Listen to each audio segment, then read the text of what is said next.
umwungere wa Ecclesia Katolika Papa Francisco agiye kumara ukwezi kose ari mu bitaro i Roma. Si ubwa mbere yinjiye ivyo bitaro, ariko ino ncuro niyo ya mbere amazeyo umwanya muremure. Gukikwa n'amagara kwiwe vyotuma none atanga imihoho nk'uko benshi bavyibaza. Kubera ko rero arwaye ntabwo byahita bivuga ko dufashe umwanzuro ko agiye kwegura. Ubuzima bwe n'ubwa Yesu Kristo tubuhe mu biganza by'Imana, amukize icyo twifuza. Naho icyo kwegura rero cyo nta kiravugwa agihari. Uyu ni Padiri Marcel Uwineza, umujesuite atwara kaminuza ya Hekima iri Nairobi muri Kenya. Umuryango w'abajesuite Padiri Uwineza yegukira ni nawo Papa Francisco arimwo. Muri ano makuru araza kutubwira ivya muziko. Ishamwe mpuzamakungu ONU ritabariza impunzi z'abakongomani barenga ibihumbi 63 bahungiye mu Burundi, rivuga ko babayeho nabi. Hari abarara mu mirima mu Cibitoke. President wa Leta Zunze Ubumwe za Amerika Donald Trump yagabishije gufatira ibihano bishasha Uburusiya. Amerika yahagaritse imfashanyo zose zo ku rwego rw'igihugu yaha Afrika y'Epfo. Hidonido yano makuru yose duce ku masonga n'ayandi tubafitiye n'ihandi hato. Musangwe ikaze kandi mwakoze guhitamwo kumviriza ijwi rya Amerika mu yandi maradiyo yose.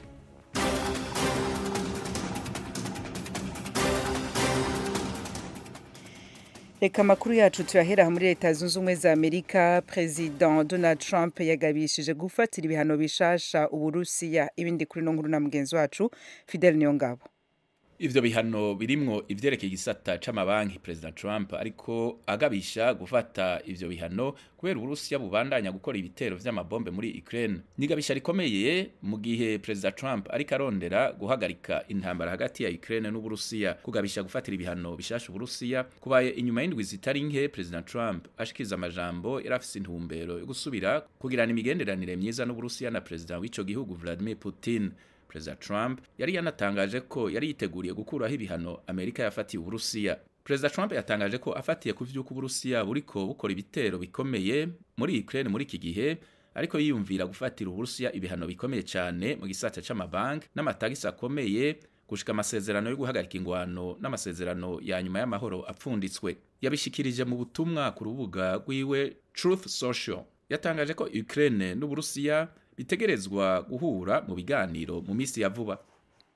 Fidel Niyongabo, urakoze. Tukivuga ku vy'Uburusiya na Ukraine, president wa Ukraine mu kwezi kuza azogendera Afrika y'Epfo mu rugendo rwafashwe nka kamwe mu twigoro two kuvugana na president w'Uburusiya. Afrika y'Epfo ifitanye imigenderanire myiza cane n'Uburusiya. Ivy'urugendo rwa president wa Ukraine muri Afrika y'Epfo n'ubuturabibaza Fidel Niyongabo. President Zelensky azogirana ibiganiro na President wa Afrika y'Epfo Cyril Ramaphosa ku itariki 10 y'ukwezi kwa kane. Ni mugihe Zelensky ariko agerageza kurondera gushigikirwa n'amakungu kurushiriza n'inyuma y'uko leta ya Amerika ihagaritse imfashanyo zose za gisirikare zigenewe igihugu ciwe. Umuvugizi wa President wa Afrika y'Epfo Vincent Magwenya yatangaje ko urugendo rwa President Zelensky ruri mu twigoro tubandanya twa President Cyril Ramaphosa two kuvugana na President w'Uburusiya Vladimir Putin na President Zelensky ku mugambi uzotuma amahoro aboneka hagati y'ibihugu vyombi. Afrika y'Epfo irikirondera kubonwa nk'igihugu kitagiraho cegamiye kubijanye n'ingwano muri Ukraine. Yamara ifitaniye imigenderanire myiza n'Uburusiya. Vyombi biri mwishirahamwe BRICS ry'ibihugu biriko biratera imbere mu butunzi. Ibindi bihugu biri muri ryo shirahamwe n'Ubushinwa, Ubuhindi, Brazil n'ibindi biriko bigerageza guhangana n'ibihugu vyo mu burengero bw'isi mu vyerekeye ubutunzi. Ijwi rya Amerika makuru y'irya nino kw'isi turabandaniriza muri Nigeria. Inyuma y'umwaka wose abarwayi b'imibembe muri ico gihugu bari bamaze bataronswa imiti ibakingira ubumuga, ishirahamwe ryita amagara y'abantu kw'isi OMS mu mpfunyapfunyo rigiye kuyibarungikira. Ejo ni Mukankusi arabitubwira. Igihugu gituwe kurusha ibindi muri Afrika, Nigeria iratangaza ko abantu barenga 1000 barwara ibibembe buri mwaka. Ni indwara iterwa na bagiteri kandi mu bice by'umubiri yibasira harimo uruhu, imitsi n'amaso. Iyi ndwara iravurwa igakira hifashishijwe urukomatanye rw'imiti, ariko itavuwe igenda ikara kandi itera ubumuga butandukanye harimo n'ubuhumyi no gukagatira kw'ibice bimwe by'umubiri. Abarwayi bayo kandi bahura n'ibibazo by'ihezwa. Ariko Nigeria yabuze imiti ikomatanyije yo kuvura indwara y'ibibembe mu ntangiriro z'umwaka 2024 biturutse mu kuzarira mu buryo imiti n'ibikoresho binyuramo ndetse n'amabwiriza mashya ajyana n'amategeko yo gupima imiti itumizwa mu mahanga aho ibyifashishwa mu kuyikora biva mu Buhinde. Ugutinda kw'imiti byatumye abanyanigeriya benshi bahazaharira cyane. Uru rukaba ari rumwe mu rugero rw'ukuntu urwego rw'ubuvuzi rufite ibibazo ku isi, ku buryo byatumye imiti ishira mu bubiko bw'ibihugu harimo Ubuhinde, Brazil na Indonesia muri iyi myaka ishize, nk'uko umukozi wa ONU utanga amakuru yihariye ku ndwara y'ibibembe yabitangarije ibinyamakuru. Umuvugizi wa OMS yatangaje ko Nigeria yabuze imiti y'indwara y'ibibembe kandi ko urwego rushinzwe ubuzima rwa ONU rutegura iyoherezwa ry'imiti rwasabye uruhushya rw'igihe gito ku bijyanye n'ingamba nshya zo gupima iyi ndwara. Mu kwezi kwa mbere urwo ruhushya rwaratanzwe. Mu butumwa yatanze kuri email, umuvugizi wa OMS yagize ati: kohereza imiti y'ibibembe yaturutse mu Buhinde byemejwe ko bizakorwa tariki 8 y'uku kwezi kwa gatatu, aho izagera muri Nigeria ku itariki ya 9 y'uku kwezi kwa gatatu. OMS yerekana ko Nigeria ari kimwe mu bihugu 12 bitanga raporo bigaragaza ko abantu hagati y'igihumbi n'ibihumbi 10 ku mwaka barwaye ibibembe, nyuma ya Brazil, Ubuhinde na Indonesia. Ese nawe ujya utekerezaho wakura muganga gakondo utanga ubuvuzi bw'umwimerere bushingiye ku bimera? Nta mpamvu yo guhangayika, igisubizo cyabonetse. Habonetse muganga gakondo utanga ubuvuzi bw'umwimerere ku ngo z'abaswe n'amakimbirane zikongera kubana neza nkaho nta cyabaye. Ku bagore n'abakobwa bajya mu mihango iva ntikame, namwe mwashyizwe igorora. Akarusho kandi kuba baswe n'ibiyobyabwenge bifuza kubireka, muganga gakondo abafasha gutandukana n'ibyo binyagwa, ubuzima bwanyu bukongera kugenda neza. Si ibyo gusa, kuko muganga gakondo avura amarozi y'ubwoko bwose, ibitegano, ibigaburano, ibihuhirano, nyabingi ndetse n'ibindi. Ibyo byose akabivura yifashishije ibimera. Ku ndwara nk'umwijima, amibe, rubagimpande, igifu, impyiko ndetse n'izindi, twabazaniye umuti ubafasha gutandukana n'izi ndwara. Kuba ari imahanga namwe nta mpamvu yo kwibaza uko imiti iraza kubageraho, kuko dukorana na DHL tukabagezaho imiti aho waba uri hose. Ku bindi bisobanuro vugana na muganga gakondo cyangwa se umwandikire kuri nimero ya telefone ikurikira: 0788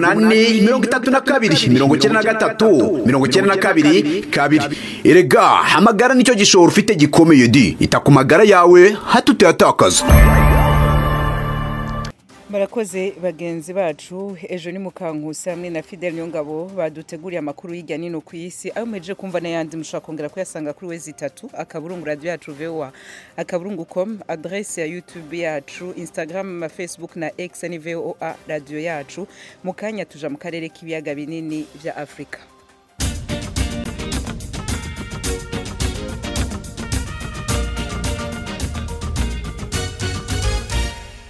Igice cacu ca kabiri cano makuru ni mu gisata c'impunzi. Tugihera ko ishamwe mpuzamakungu ONU rivuga ko abanyagihugu ba Kongo bahungiye mu Burundi bageze ku bihumbi 63. ONU ivuga ko mu myaka 20 heze kuri no ncuro ariho hahunze abantu benshi. Iryo shira hamwe ritabariza abahungiye mu Burundi rikavuga ko babayeho nabi, aho barundaniye muri stade iri muri commune ya Rugombo y'intara ya Cibitoke. Hari n'abarara mu mirima yegereye iyo stade nkuko ONU ibandanya kubivuga. Inkuru twaza mugenzi wacu Ejo ni Mukankusi. Abantu barenga ibihumbi 45 bateshejwe ibyabo bahungiye muri stade ipakiye ya Rugombo. Ni mu birometero bike uvuye ku mupaka wa Repubulika ya Demokarasi ya Kongo, aho ingabo za Kongo n'umutwe w'inyeshyamba za M23 barwanira. Umuvugizi w'ishami ry'umuryango w'abibumbye ryita ku mpunzi HCR mu karere ka Afrika y'Uburasirazuba, ihembe rya Afrika na Afrika y'ibiyaga bigari, Fef Kasina, yabwiye abanyamakuru i Geneve mu Busuwisi ati: ibintu bimeze nabi rwose, ibintu birakaze cyane. Uyu muyobozi yakomeje agira ati: sitade mu by'ukuri aho bukera iraturika uko bigaragara, kandi nta handi hantu hahari ho gucumbika. Biravugwa ko nta suku ihari hagije imbere muri stade, ahabarirwa imisarane 15 gusa ku bantu 100,000. Imiryango myinshi byabaye ngombwa ko ijya kuba ku gasozi mu mirimo iri hafi ya stade nk'uko ONU ibivuga. Umuyobozi Kasina yagize ati: imibare ikomeza gutumbagira, no gusiganwa n'igihe no kugerageza kurokora ubuzima. Yongeyeho kandi ko ibikenewe bigenda biruta inkunga zitangwa. ONU ivuga ko izi mpunzi zirimo umubare munini w'abana batandukanye n'imiryango yabo. Ku itariki ya 21 ukwezi kwa kabiri, ishami rya ONU ryita ku mpunzi HCR ryabwiye abanyamakuru i Geneve mu Busuwisi ko ONU ishaka kuvana abantu muri stade, ariko ko hari imbogamizi z'ibikoresho. Bivuze ko bitwara amasaha 6 kugera ku 8 kugira ngo bimure abantu benshi bajye ahateganyirijwe impunzi i Musenyi mu majyepfo y'u Burundi. aho hantu hashobora kwakira abantu 10,000 ubu haruzuye ku rugero rwa 60% nk'uko HCR bitangaza. Uyu muryango wasabye ibihugu gutanga umusanzu w'ubutabazi bwihutirwa wa miliyoni 40,400 by'amadolari yo gufasha impunzi zibarirwa mu 258 ziri mu Burundi, Tanzania no muri Zambia. Hejuru nitukivuga ku vya Kongo muri territoire ya Masisi mu ntara ya Kivu ya ruguru, bamwe mu banyagihugu basubiye mu vyabo bavuye mu nkambi zugawe bavuga ko bugarijwe n'ibibazo byo gusubira mu buzima bari basanzwemo imbere yo guhunga. Umenyesha makuru wacu Jimmy Shukrani Bakomera yagendeye centre ya Mushaki avugana n'abahaba. Kimwe n'utundi duce dutandukanye twa teritwari ya Masisi, centre ya Mushaki nimwe muzakozweho n'intambara kuvaho M23 yatangiriye gufata ibice bitandukanye by'iyi teritwari. By'umwihariko kuri iyi centre ya Mushaki habereye isibaniro ry'imirwano yahuzaga M23 n'imitwe ya Wazalendo ndetse na FARDC kuva mu kwezi kwa karindwi umwaka wa 2024. Ibi byaterwaga nuko Mushaki ari agace gakomeye cyane kuko gahuza ibice bitandukanye cyane nk'umuhanda uva mu Jarubaya na Masisi centre unduga mu bice bya Bunyole, Ruvunda, Kirorirwe na Kausa hazwiho kuba hakorerwa ubworozi bw'inka no kuba hahingwa cyane. Abaturage bo muri aka gace batunzwe n'ubuhinzi n'ubworozi cyane kushobora gusanga 90% by'abahaturiye ariko kazi bakora mu buzima bwabo bwa buri munsi. Tukiyagera niko twasanze bimeze. Ibikorwa by'ubucuruzi bw'amata, fromage n'ibindi bitandukanye bikomoka ku matungo ubona birimo gukorwa nubwo atari cyane nka mbere. Aha kandi naho hari abaturage bagarutse mu byabo bavuye mu nkambi z'impunzi mu mujyi wa Goma na teritwari ya Nyiragongo. Aba baturage bavuga ko kuva aho basubiriye mu byabo bavuye mu nkambi ubuzima butoroshye habe na gato. Gusa aha ntibyoroshye ko umuntu yakwemerera kuvugira kuri mikoro ya radio cyangwa kumufata video. Ubona ko buri wese abitinya. Madame Ikizanye Gertrude n'umugore uri mu kigero cy'imyaka 34 wemeye kuvugana n'ijwi rya Amerika. Tumusanze arimo gukora ubucuruzi buto ku muhanda. Yari yarahungiye Bulengo mu mujyi wa Goma. Twarahungutse tugeze ino kuko twahunze duhinze imirima yacu dusanga ibyo twahinze byararaye ntago byeze neza hejuru kubura byita nko kubibagara no kubisarura mbega ntabyo twasaruye. Yashize no mu bucuruzi ni n'ubucuruzi bumeze nabi hejuru yuko ubukene bumeze nabi naho twavuye muri Goma ino twari duhungukiye tuzi wenda ngo tuzabonamo ubundi buzima nabwo dusanga ibintu bikomeye tukirizi imeze nabi. Uyu mugore wahise mu gucuruza indagara akabikorera hano Mushaki kubera ko bataramenyera, avuga ko kuba kugeza ubu hakiri ikibazo cyo kutaboneka kw'amafaranga mu mujyi wa Goma nabo mu cyaro bidahwema kubagiraho ingaruka. Mabanki wenda gafungure ntihabaho circulation y'amakuta wenda niho tuzabona ubuzima bwiza n'ubundi n'ubucuruzi bwacu bukagira inyungu. Noho ndi gucuruza indagara, amatomate ariko haba igihe ntashe nta nubwo ngurishije hejuru yo kubura n'abakiriya hejuru y'amakuta gadahari. Abantu bose muri Mushaki nta makuta ahari. Mu gihe kirenga umwaka bamwe muri aba baturage barahungiye mu mujyi wa Goma, hari abavuga ko batahutse bagasanga ibyabo byarangiritse. Urugero ni Madame Emerance Gasana nawe wari warahungiye Rusayo muri teritwari ya Nyiragongo. Yabanje kutubwira uko yakiriwe. Nubwo kuri we ubuzima butoroshye, tukiva mu nkambi tuzi n'iwacu Mushaki twabashe kwakirwa neza kubera ko twasanze abaturanyi bacu batahunze babasha kudufashisha ibyo kurya. Twarasize duhinze n'umurimo w'ibirayi dusanga barawusaruye, tubashe kubabaza baratubwira natwe ngo ntitwamenya babisaruye kuko natwe twahinze imirima dusanga zirasaruwe ariko byagaragara yuko ari abazarindo bazisaruye kubera abo twasizeyo. Hari ibyo ashima ndetse akagira n'icyo asaba ko cyakorwa n'ubuyobozi buriho. Iwacu Mushaki turi kumenyera buhoro ubuzima tuni gake gake, tuzi ko natwe bizagira igihe tukamenyera ariko turabinginze ngo mufungure amabanki natwe byibuze tujye tubona amakuta. Dore ngo umuntu afite nk'abana 5 ari kubura kuntu yabahayira bitewe nuko amakuta yabuze. Namwe muri nk'abayobozi mwabidufasha pe. Uretse izo mpungenge zo kutamenyera ubuzima bushya kuri aba baturage bari barahunze, ubuhamya bundi twahabwaga n'abaturage ba Mushaki ariko banze kuvugira kuri mikoro z'ijwi rya Amerika nuko kuri ubu umutekano wagarutse muri iyi santere ituwe n'ibihumbi by'abaturage. Umuhanda uva Sake ugera Mushaki ugakomeza no mu tundi duce dutandukanye tuhakikije nawe urakoreshwa cyane nka mbere y'intambara. Urujya n'uruza rw'abantu ruragaragara cyane ku buryo ku muntu utamenyereye byamugora kumenya nimba aha hantu harigeze kubera imirwano. Jimmy Shukrani Bakomera, ijwi rya Amerika, i Mushaki muri teritwari ya Masisi. Ijwi ry'Amerika Washington DC mu Kirundi no mu Kinyarwanda. Mu ntango zano makuru nari nababwiye ko umwungere wa Ecclesia Katolika Papa Francisco yinjiye mu ndwi iwe ya kane ari mu bitaro, arwaye indwara y'umusonga iterwa n'ubwandu bwonona ibihimba vyakira impwemu.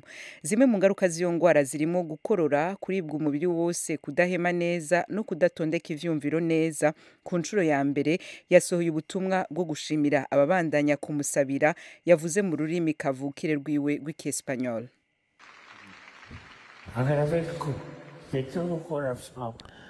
Ndabashimiye mbikuye ku mutima kubw'amasengesho yanyu ku buzima bwanjye. Aho ndi hano ndabakurikira. Imana ibahe umugisha kandi Bikira Mariya abarinde. Murakoze cyane. Gracias.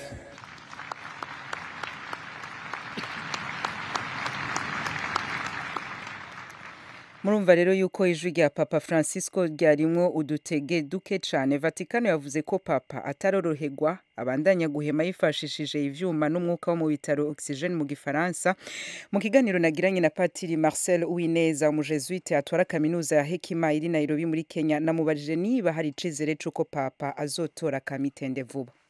Indwara afite ni indwara iremereye, ariko ni indwara ashobora no gukira. Ariko nubwo tubizi, umuntu ajya kwa muganga, abaganga bagakora uko bashoboye. Iyo bidashobotse, Nyagasani niwe ufite ijambo rya nyuma ku buzima bwacu. Ariko kugeza n'ubu nta kintu baravuga ko Papa yaba ari mu nzira arimo kwitaba Imana. Ibyo bibaye tuzababara, nkatwe twese tumukunda, ariko tubyakira nk'ugushaka kw'Imana. Noneho mu cyifuzo cyacu ni uko twifuza ko akira, akagaruka, agakomeza kuyobora intama z'Imana. Uri kuramuraba muri no myaka amaze ku Papa bwiwe, ibihugu yagiye aragendera cane, ni ibihugu tutakunze kumva, ni ibihugu bito bito, hariho za Papouasie, hariho za Albanie. Ni kubera ikakunda gukora ingendo mu bihugu bitari hejuru rwose. Murakoze cyane, ni ikibazo cyiza. Mbere na mbere twibuke ko Papa Francisco ari umuyesuiti. By'umwihariko mwe mu baranga abayesuiti nubwo bakunda kwiyegereza babandi batereramo. Byagagiye bigaragara rero kuri Papa Francisco nuko ingendo ze nyinshi yakoze zerekana icyerekezo yifuza ko Kiliziya yafata. Zimwe muri izo ngendo zagiye zigaragaza ko kimwe mu byo yarashyize imbere ari ugushaka amahoro ndetse n'ubumwe. Ibyo rero twarabibonye mu 2014 ubwo yasuraga Middle East, yifuza amahoro hagati ya Israeli n'Abapalestiniya. Hanyuma mu 2015 yibuka ko yagiye gusura Cuba, nabwo akerekana ko icyo yifuza ari uko habaho ibiganiro hagati ya Cuba n'igihugu cya Amerika. Abakifuza ko ndetse banagarura umubano. Hanyuma uribuka mu 2018 yagiye gusura Bangladesh na Myanmar. Aho naho ni ahantu dusanga abantu benshi bagiye bashyirwa ku ruhande, cyane cyane ashaka uburyo twakwerekana ubumwe bugomba kuba hagati no kubaha abayisilamu bo muri etini ya Rohingya, nabo bagiye bakandamizwa. Uribuka ko yagiye Abu Dhabi mu 2019 ashaka uburyo habaho amahoro ndetse no kubahana hagati y'abakristu n'abayisilamu. Uribuka ko yasuye Sudani y'Amajyepfo, agasura Mozambique, agasura Madagascar, agasura Mauritius. Ibyo nabyo ni ibintu byerekana ko ntabwo ajya ahantu gusa mu bazungu, yaje ndetse n'iwacu muri Afurika. Kenshi akifuza ko adasura gusa ahantu heza, asura n'abakene, ajya mu bitaro, akajya kuri babandi bakandamijwe, babandi bashyizwe ku ruhande. Mu myaka 10 iheze ikintu cagiye kiramuboneka ko yaragenye abakardinale benshi bava mu bihugu bitandukanye, bimwe na bimwe bitari bwarabonekemwo umukardinale. Aha turavuga nko mu Rwanda barasa umukardinale. Ntariho abavuga ngo ubwo Papa ntiyabikoze ategura umusubirizi asa nawe ava muri biriya bihugu, Rwanda, Argentine, ahandi hatandukanye, hano tutari tumenyereye umupapa. Urakoze cyane. Nagusubiza mpereye ku ngingo zitandukanye, critère uko mbona ibyagiye biyobora impamvu yagiye hitamo abakardinali batandukanye. Tunashimira Imana kandi ko no mu Rwanda yaduhaye kardinali, ni ibintu twishimira. Kardinali wacu dukunda Antoine Kambanda. Ariko impamvu yaba yarahisemo abakardinali bava mu bihugu bitandukanye n'izihe. Mbere na mbere mu guhitamo hazamo impamvu zitandukanye, ariko ibyagiye biranga izo mpamvu ni uko yagiye ahitamo abakardinali cyangwa abasenyeri begereye abakristo cyane. Icyo cyagiye kigaragara. Hanyuma abasenyeri bafite attitude inclusive, gushaka uburyo bahuza abantu mu buryo butandukanye. Hanyuma noneho no gushaka uburyo kiliziya koko iba kiliziya gatolika ikagira representation y'ahantu hatandukanye, kuko kera wabonaga ari kiliziya y'amajyaruguru n'abanyamerika. Mu bindi bihugu bito bito ugasanga ntabwo bafite abakardinali.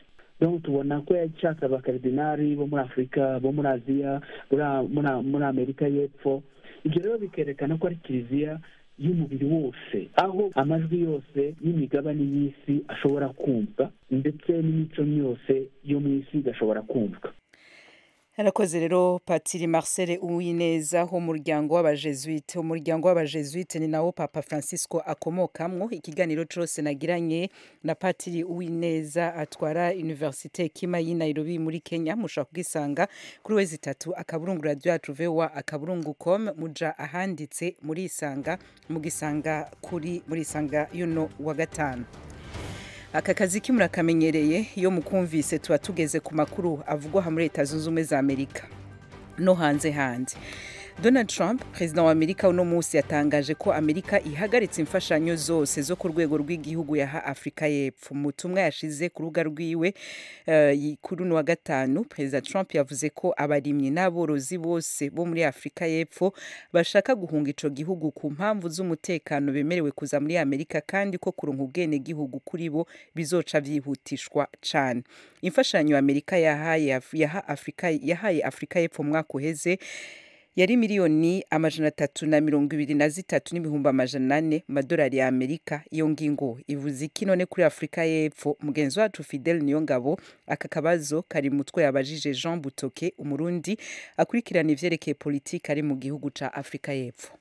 Ingingo bayakiye nabi cyane kuko urabona Amerika imfashanyo yatanga kuri Afrika y'Epfo niyo imfashanyo yafasha cyane bananikora nk'abantu bagenda mu bitaro vya leta cyangwa abantu babayeho mu kuronswa imfashanyo sociale zituma babaho arizo bita ngaha. Ubwo rero ariko ku bantu bari basanzwe bifise nibakoze ko cyane, kuko n'ubundi basanzwe bafise amahera bakoresha za mutuelle za prive. Ivyo rero bituma bobo nibabona yuko ari ikintu gihambaye cyane, ariko ku bantu bato baramaze kuribona, kuko nk'ubu kuva aho bayifata iyo ngingo amaklinika mwamwe canke amavuriro mato imiti yatangiye gukena bivanye n'iyo ngingo. Hariho kandi amafaranga yahora akoreshwa no mu mugambi wa PEPFAR ugufasha abantu bagendana umugera wa sida, aho bimeze gute? Aho naho nyene bimeze nabi cyane, kuko mu gihugu ca Afrika y'Epfo hari abantu batari bake bagwaye umugera wa sida, kandi benshi muri bo bafata iyo miti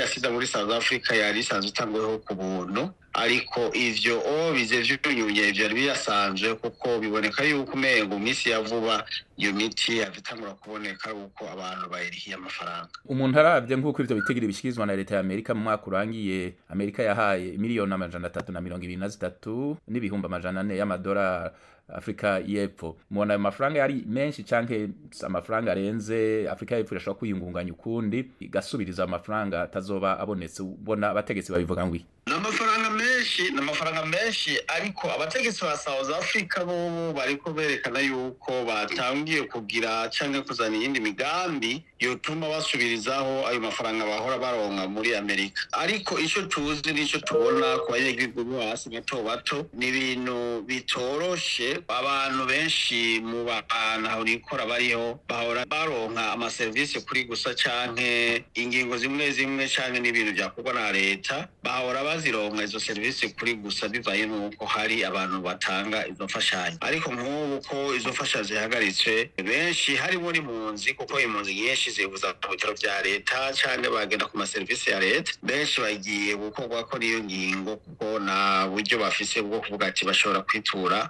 amavuriro ya prive canke amaserivisi prive. Mwijambo rimwe muri make abo barimyi n'aborozi President Trump ariko avuga bashaka kuza muri Amerika ko imiryango yuguruye kandi bazonyarutsa kuba ubwene gihugu benshi bari bavuze ko badashaka kuza mubondo ubu barahinduye inforo aho bahagaze muri make cyane wijambo rimwe. Mwijambo rimwe no kugira yuko bidashoboka abazungu canke abarimi bari ngaha muri Afrika y'Epfo nibo bantu bafise ubutunzi kuza ahantu bobona yuko umengo canke bakabaho nk'impunzi nubwo bohabwa ubwene gihugu badafise ama privilege canke ivyicaro bari bafise muri Afrika y'Epfo simbibaza yuko vyoborohera nabo nyene ko nibo abatunzi ba mbere bari muri Afrika y'Epfo. Ndabashimiye cyane murakoze cyane kuri iki kiganiro akakanya muhaye radio Ijwi ry'Amerika. Murakoze cyane nawe.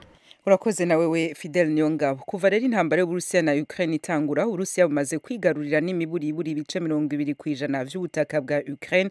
Ukraine itanga ivyo biharuro ivuga ko hari imbere n'ibisagara vyasenyutse burundu. Ibi ni nka Bakhmut, Chazir Yar na Vokchansk. Ibindi kuri no nkuru turabibaza mugenzi wacu Tim Harris Shim.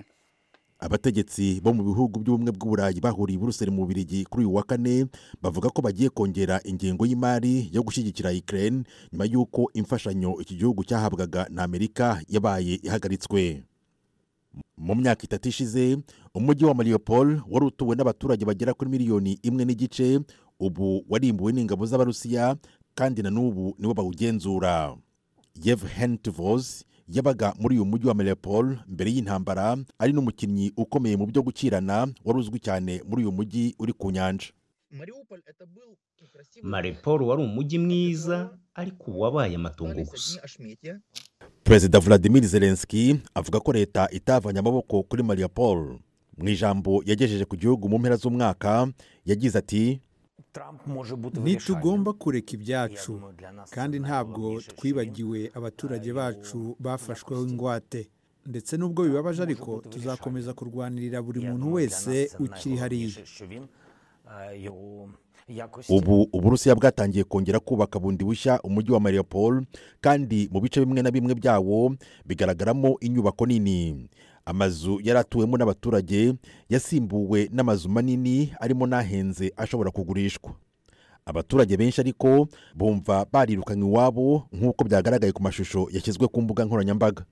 Umugore w'umunya-Ukraine washimye ko amazina yadatangazwa yagize ati Amazi umugore yaragwaye cyane ingwara ikomeye ya kanseri yampamagaye ariko ararira ambwira ko yarondeye pasiporo y'Uburusiya kugira ngo abaganga bari banse kumuvura bamuvure y'abatagiraho kuba kandi turi benshi cyane.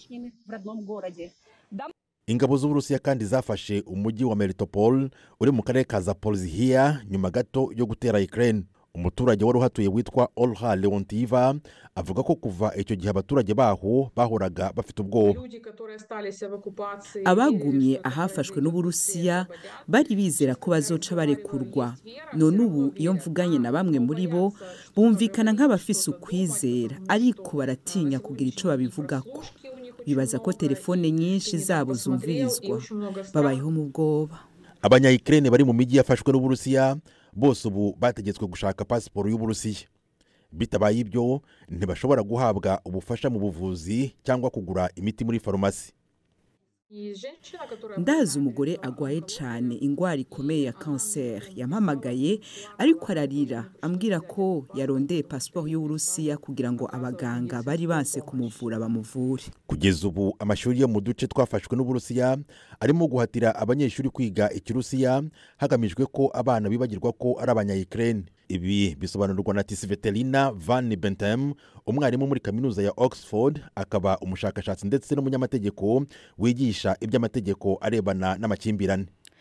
Tim Harris ishimwe urakoze. Iyo nkuru yawe ni gice ca mbere gice ca kabiri muraza kwikurikirana amakuru yacu mu gitondo kandi muraza no gushaka kwikurikira yose yuzuye kuri Facebook yacu mu mavideo ni VOA radio yacu aho muza kubona rero vyose biciye mu mavideo.